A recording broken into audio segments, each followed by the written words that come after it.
What is up? Welcome to episode 8 of Etsy Jam. In this episode, we talk about pricing and the best way to make sure your items are positioned well in your market. We cover pricing methods, discounts, value adds, shipping costs, and more.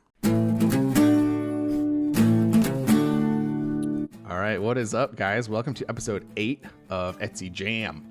And this episode, we're going to talk a little bit about pricing your products that you're selling online, whether that's Etsy, Shopify, Amazon, wherever you happen to be. We're going to talk about how you price things and how you decide how much or how little to charge for something.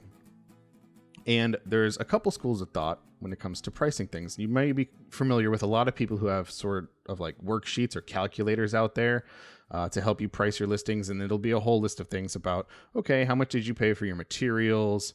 How much do you value your time at? All these kinds of things, and they all add up. And how much profit do you want to make and whatnot? And okay, now you've calculated out where your pricing should be. Here's the dollar amount that you should be charging. And that's kind of one school of thought. And there's a whole nother school of thought called market-based pricing. And this is the one that I would say Richie and I are a much bigger fan of over the kind of calculated version where you're just accounting for your costs and what you value your time at and how much profit you want to make, and kind of turning a blind eye to the rest of the market and how you might be positioning your products relative to the other ones that people are seeing when they're searching online for things. So we kind of come down heavily on the side of market-based pricing, with the caveat that obviously you want to make sure that when you're doing market-based pricing and you're understanding the market more fully to know where to price your listings, that you're not pricing them too low, that you're not covering either your materials or your time and losing money. You definitely don't want to be doing that.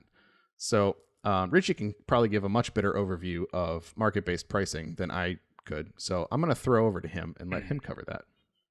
So market-based pricing is the only kind of pricing that really should exist. The only purpose for having cost-based pricing or those worksheets is to make sure you're making enough money in that market for what the market is willing to pay, right? But that's the only time you should really be using that. I don't think that Apple, when they make 400% profit on selling an iPhone, thinks too much about, boy, I just want to make 400%, and if I could make 800%, then I'd put that in my worksheet. They don't really do that, right? They price it based on what the market will handle. Also, if you price based on these worksheets and you can find a cheaper way to do it, well, it's not really incentivizing that, right? It's incentivizing you almost to, if you price on a worksheet, to make it more expensive to make so you can increase your actual dollars of profit. It doesn't really align well. And plus, again, the market doesn't care what it costs you to make it. They don't care if you make 1,000% profit or 1% profit or, lose money on every one. They don't care. And so there's that, right? So figure out what the market, your customer, not just any customer, right? If you have a customer show up and says, hey, your stuff is outrageously priced. Well, that's a good example of someone that's not a good fit for you, right? That's not your customer. So it might be too expensive for them, and that's perfectly fine. They're not your customer. As long as you have customers, that's perfectly fine. And you can see that in any sort of brand. Look at any sort of high-end brand, and people are going to say, well, that's too expensive. Fiji water, right? Is Fiji water too expensive? Someone's going to say, absolutely. Fiji water is way overpriced. Don't buy Fiji water, right? And other people are going to say, Fiji water is the only thing I buy, and it's priced perfectly because I just purchased it.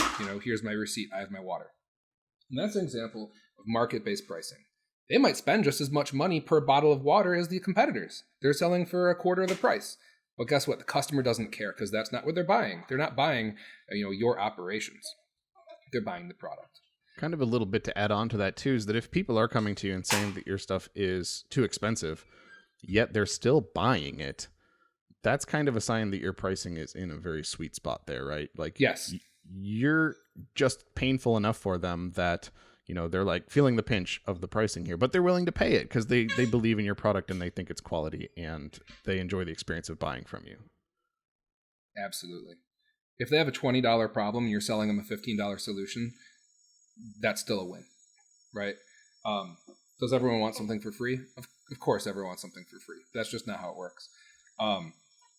So what you want to do is you want to figure out what the customer is willing to pay, what your actual target customer is willing to pay, right? Not the bad ones, the ones that just want to, don't care if you stay in business, right? Because there's those too, but those aren't your customers.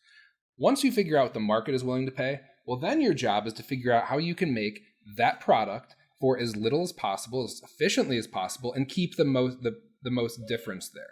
So those worksheets where it's, here's my cost of production, here's my materials, here is the time I'm putting into it, right? I'm going to value my time, stuff like that. I have overhead, all that fun stuff. That's basically the floor. That is if I don't sell it for at least this, well, I'm not going to sell it at all because it's not worth it for my business to do it. That's just the floor. That's not where you need to price it, right? What I'm hoping is that you can price it way above that, right? So that you can keep finding out. This is why companies invent new, cheaper ways to produce products, right? That's why they do it. They don't do that so they can lower the price. They do it so they can keep more profit. So how do we do this? So how do we take something and figure out what the market value of that listing should be? Some things are going to be harder than others. Someone in the chat shouted out that it's really hard to price custom work. Absolutely. One thing that you can do when you're trying to price listings is see who you're competing against. So do a search. If you're selling on Etsy, do a search on Etsy for whatever term you're targeting and see what the landscape looks like. See the first page of results that come up and where those things are priced at and how your pricing falls against those.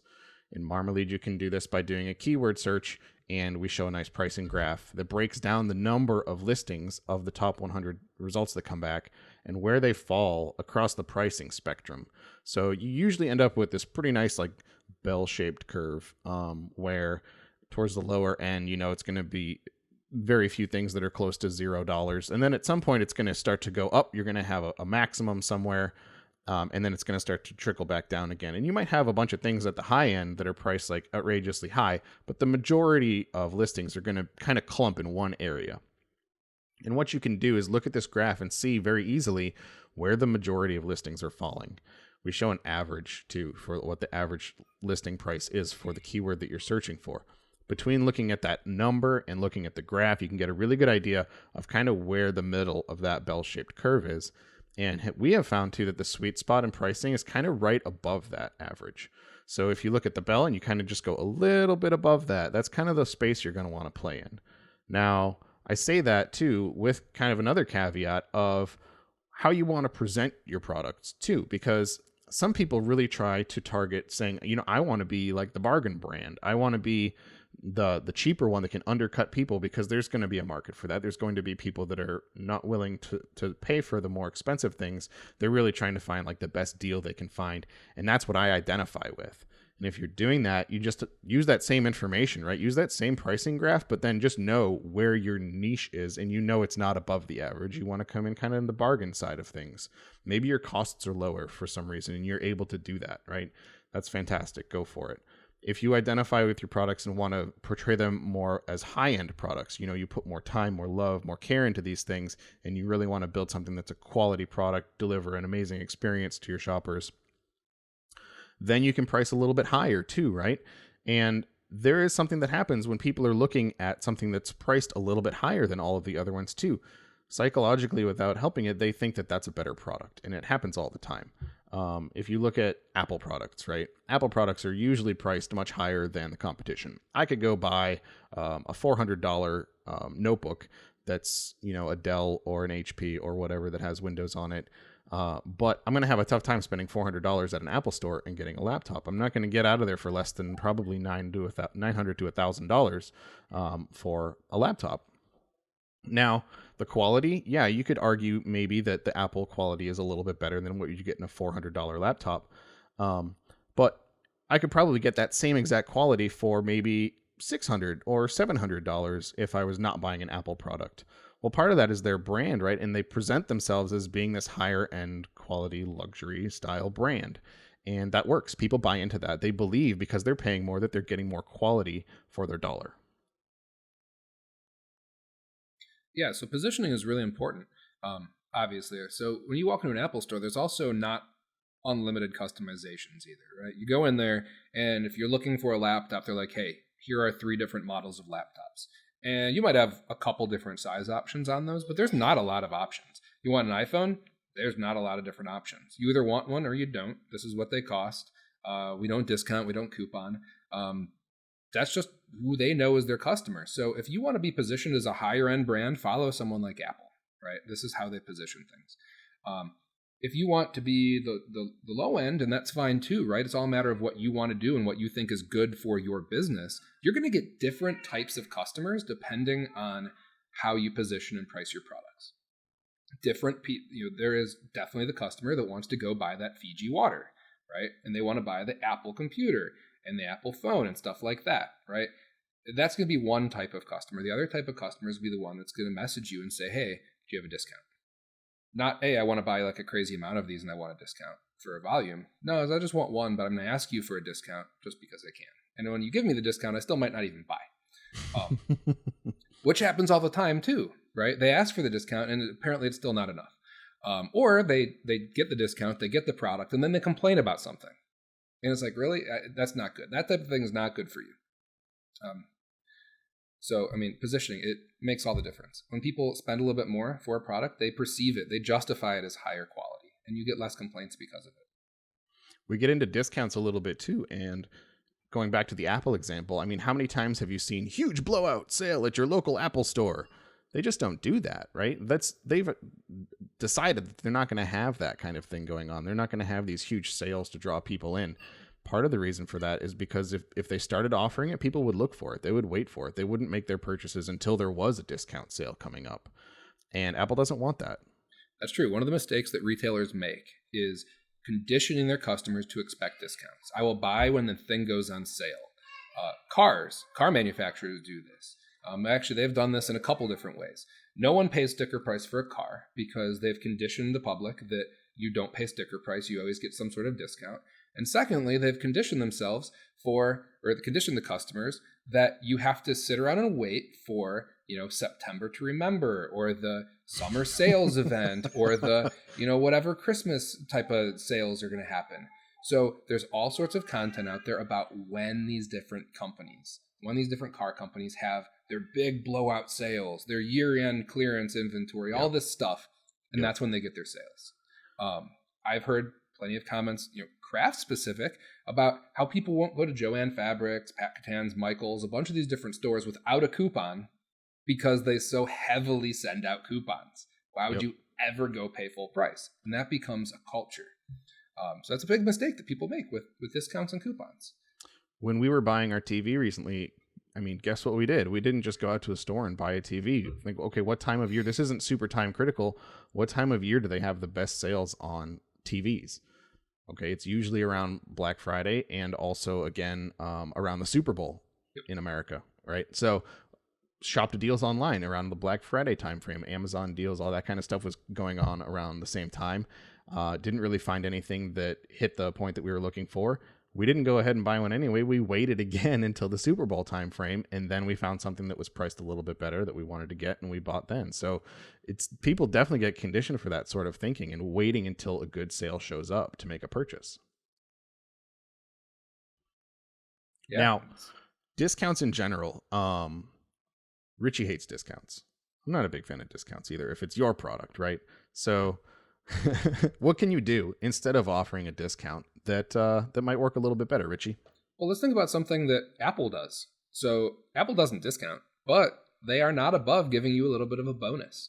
So during the holidays and stuff like that, you'll see these different promotions where you go out and you buy a MacBook, and we're going to give you a $100 gift card to, guess where? The iTunes store, which happens to be their store, right? So they've given you instead of a discount, they've given you a bonus, right? And that's something that you can do too, no matter what you do. It doesn't have to be a dollar bonus either. See, one of the nice things about that is when they give you a $100 gift card, right? They're not really giving you $100 because you're going to go spend it in their store and they're making money off of that. And it's a slippery slope because you're going to keep buying stuff. Well, what you can do is if you make something and you have actual physical product, you can throw in as a bonus. So you can say, hey, buy this necklace and, get this pair of earrings also, right? Or buy two and then we'll throw this thing in as a bonus also. Now you can say, what's really nice about that is this bonus is worth, $20. It's a $20 bonus value. Did it have to cost you $20? No, that just has to be the price tag that you put on it, right? Of course, this has to be in reason, right? It's best if it's a product you actually have listed for that. But that $20 pair of earrings might actually cost you $5, $10, right? So you actually get more mileage out of the bonus than if you just were to, actually discount it. You discount something $20, that's $20 you just straight don't have in your pocket. You give them $20 worth of something that only cost you $10. Well, that's money you can put in your pocket. So it's actually cheaper to give them a bonus than it is to a discount. Absolutely. One of the things I've noticed on Amazon when I buy stuff there is that they oftentimes advertise for frustration-free packaging as an option. It's kind of like, what is that? Frustration-free packaging. Like, I don't remember the last time I got a package and I was really frustrated by the packaging. But this is something that they throw in there, and it's definitely perceived as a value add, right? Like, oh, I'm getting the frustration-free packaging on this product. Like, ooh, that's even better than the normal, more frustrating packaging that I'm used to, I guess. But that's how it's framed for people when they purchase something. It's like, this is a value add. Whether or not they do anything different with the packaging, I don't know. But they tell me that they do. They do. And actually, I think that it is one of these things they do that is, well, positioned as a value add, but it's actually a benefit for Amazon. Because let's think about this. You take something that's packaged in, I don't know, a full-size box, right? And how much of this is just the maker, the manufacturer, making sure this looks good on a shelf? Well, Amazon doesn't have a shelf they need this to look good on, right? What they have is a need to ship it to you, right? That's a big part of their costs, is packaging these things up in a box to ship to your house. Well, if I can say, hey, how about I make it less frustrating? Hey, what if I repackage this for you and make it better? And you're like, yeah, that sounds awesome. What they're really saying is, hey, do you care if I take it out of this really fancy box and put it into something a lot more basic that's going to ship better? I can use a smaller box and it's going to be a lot cheaper to ship to you. It's still same to you, right? It's shipping the same amount of time, right? If you have Prime, you're still getting your 2-day shipping no matter how it's shipped, but they get to ship it cheaper. So, what else was I saying? I wanted to ramble about discounts versus bonuses and scarcity versus abundance. Did I say that twice? No. Discounts, bonuses, scarcity, and abundance. All right. Now you did. Now I definitely did. It was worth saying twice though. So just discounts, saying discount, looking for discounts. When people do this, when people start to get in the mind of discounts, you get down the slippery slope of kind of going towards zero, trending towards zero. And it's kind of a dangerous thing to put someone on the path of, because when you start saying discount, everyone's like, ooh, if I can get 10% off, can I get 15? Can I get 20? And all of a sudden they're looking for discounts. And again, you're racing your competitors to zero, and that's not good for anybody, right? So what you really want to do is put them more in, take them out of that scarcity mindset that there's not enough in the world for everybody. Someone must have it all. Someone, I can't spend that, because if I spend that extra 10%, then, that's it, right? I'm done. Versus abundance, or bonus, right? You start thinking that, you're thinking adding to it. The abundance point of view is the world is plentiful and there's plenty for everybody. And that's a very big, important thing about discounts and bonuses, that most people don't really think about how that affects it. But the discount one especially, right? We are all, our aversion to loss, the aversion of, well, I just got 10% off, but could I have gotten 20, right? That aversion to loss is very, very, very strong. In fact, the aversion to loss is so much stronger than the drive to win in basically everybody. So it's something to be aware of. It's just a human condition type of thing. I will add, too, that if you are using Marmalead for your pricing research to better understand the market that you're in, if you're an entrepreneur on Marmalead, you have the option of searching for 100 results or 500 results. And I think that if you're looking at pricing information, you're honestly better off looking at just the first 100 results.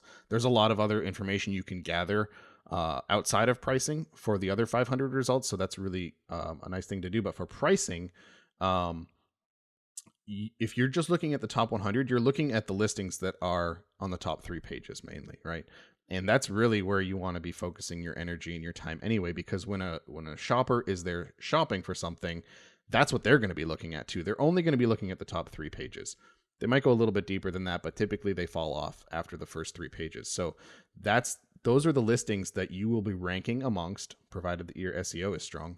And those are the products that your pricing will be compared against by the people who are shopping for your stuff. So you can pull in more data by looking at 500 listings, but is that going to help you better understand your pricing? Probably not, because you really want to be comparing yourself against the things that you're next to, like inside the store shelves, right? If my product is right next to this other product, well, people are going to pick both of those up and they're going to want to look at them and compare them side by side. Well, this one's more. Why? Why is this one more, right? Okay. But for something that's, in the back of the store because it's on page 20 or whatever of the search results, I'm not even really concerned about what the pricing on that one is because it's not in front of me as a shopper. That's true. People are going to be positioning against things that they're familiar with. And when you're searching, the things that are immediately around your listing are the ones that they're really positioning against. And that's why it's really important as far as knowing where you're showing up. So showing up in the right places, showing up for the right searches in front of the right customers, that makes all the difference. And that's why, it's not a mistake that, for instance, cars, right? Car dealers and car manufacturers, they strategically position themselves against a particular car, right? So the other day I was scrolling through Facebook and they had this comparison of, the Chevy Silverado and the Ford F-150. And, they clearly put together this test, and it was a test of the truck bed, actually. They were comparing the aluminum truck bed of the Ford F-150 to the steel truck bed of the Chevy. And they were dropping these big landscaping blocks, like those big pavers with like nice sharp corners from front end loaders into the truck beds. Now, mind you, they didn't have any of those like bed liners or anything in it, right? Which I think would make a big difference, right? Those plastic or whatever type of really hard material bed liners. Well, they took those out of it, and they were just doing the plain metal test. So they dropped these in it, and they were showing the steel held up really well, whereas the aluminum one, right, their competitor they wanted to pick on, it did not. The corners went right through it. It just like pierced holes actually in the truck bed. Now, in reality, there would have, of course, been hard bed liner and stuff like that in there. And it would have been interesting to see the differences between those and how well it would have protected it, right? But they didn't say, they did one truck, right? They said, hey, here, I'm going to position my truck and my toughness against this competitor in this one area. So we're going to pick on the truck bed. Now, they might not have done that with Toyota. They might not have done that with Honda. They might not have done that with, Dodge Ram. But they did identify, hey, one of our competitors is Ford, and they say they're tough. So let's find their weakness. Where's their Achilles heel? And let's do this test and put it on video and bring people to watch it and all this fun stuff. And we're going to position ourselves as the tougher truck bed. So we're tougher than tough. They say Ford tough, we're going to be tougher. And that's positioning. They might not have been going on price, but they were still positioning their product, and they carefully crafted who they were positioning against, right? And that's the same kind of thing you want to do with your product when you're showing up in search or anywhere else for that matter. You want to control the circumstances about who you're competing with. If you're positioned against higher priced items and you want to be the low cost competitor, you can actually get more money than otherwise if you're competing against other low priced items.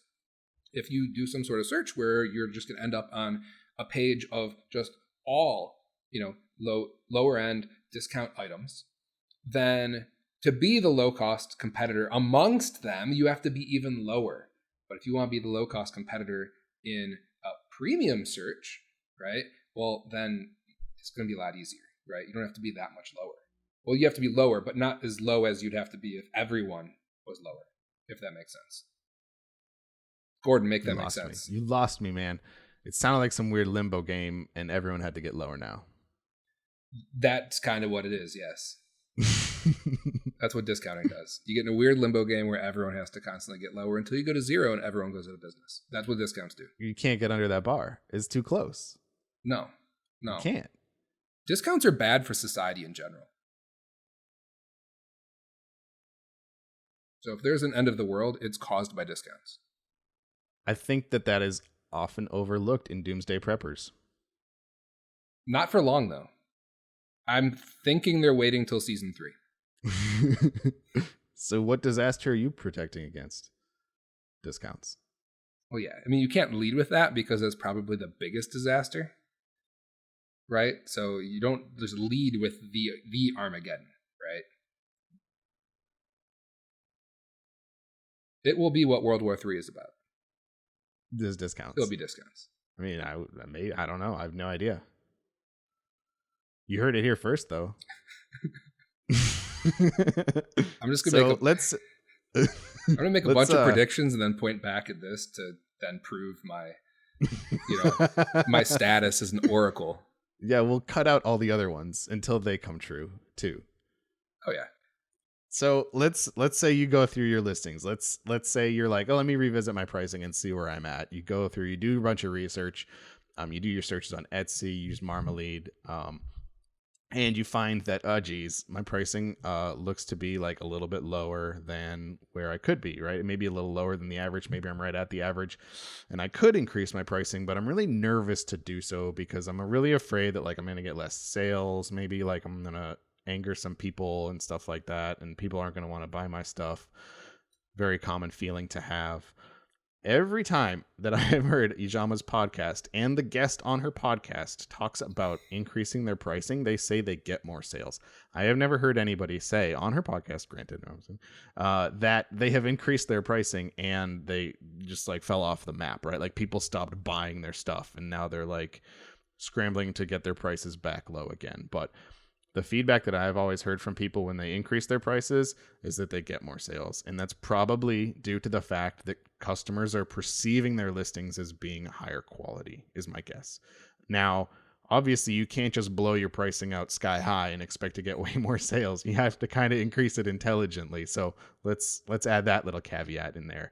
But I don't think you should necessarily be afraid of increasing your pricing, even playing with it and put it up there and see what happens.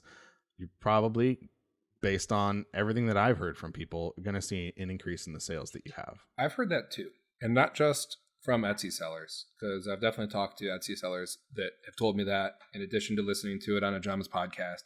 And in all of the other communities I show up online and talk to business owners about pricing and stuff, they continually will do something like, I doubled my price and I'm still getting the same amount of people.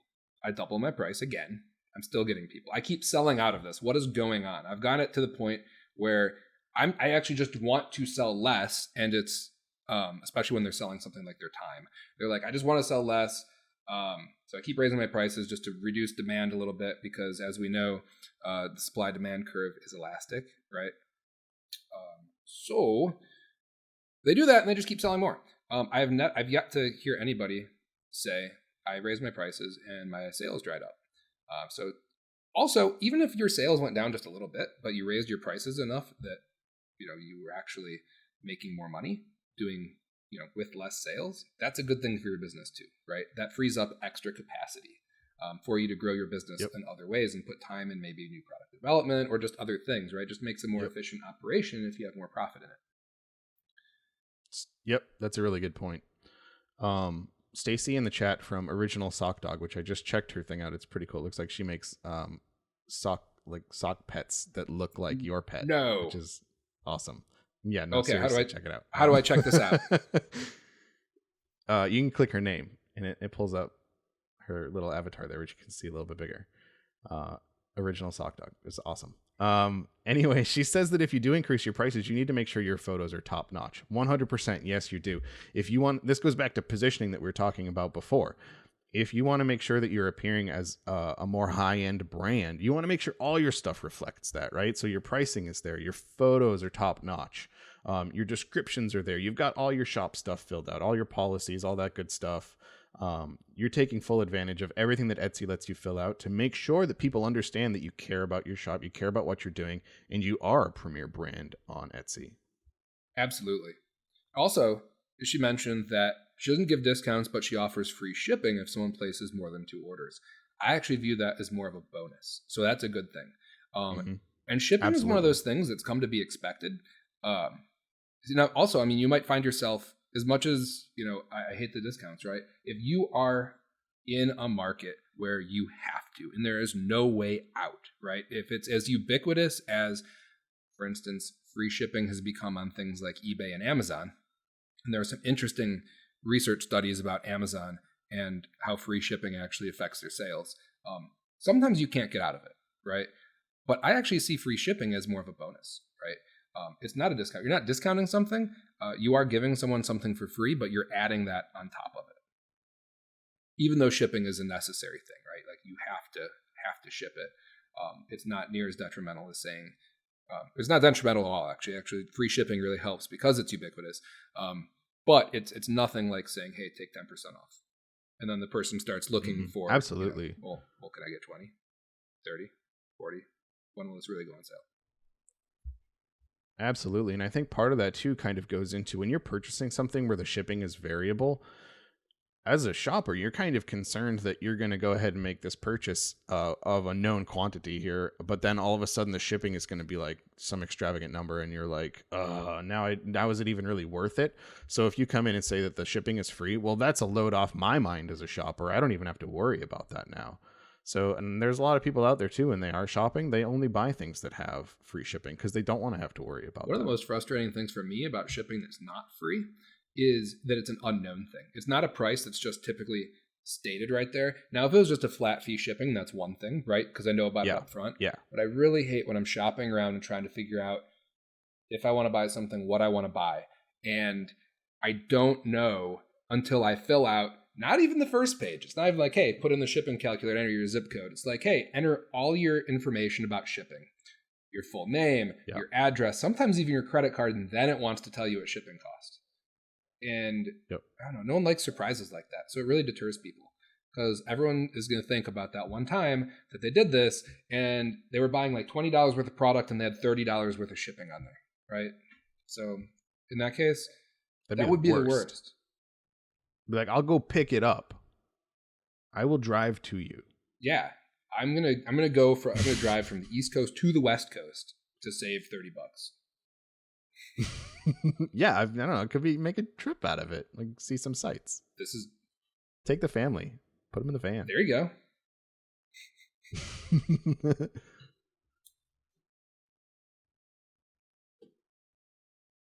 So we kind of covered a lot of ground on pricing there, but hopefully that was good. Do you have any closing thoughts on pricing, Richie?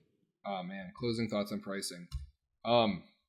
Test your pricing, right? Like Gordon said, if you have some subset of people who think your pricing is too expensive, you're on the right track. As long as people are buying your product and then you have a subset of people who think it's too expensive, you're in a good spot.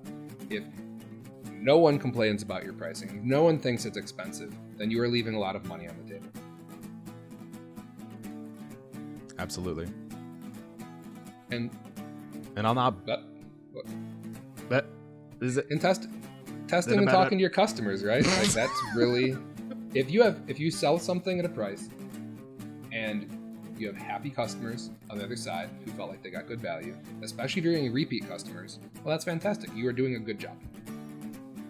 Everyone is not your customer, right? So know who your customer is, serve that customer, and everyone who wants to complain about your pricing and stuff like that, they're not your customer, and you should not worry about it. Absolutely. So. And on that bombshell, we will see you next time on Etsy Jam.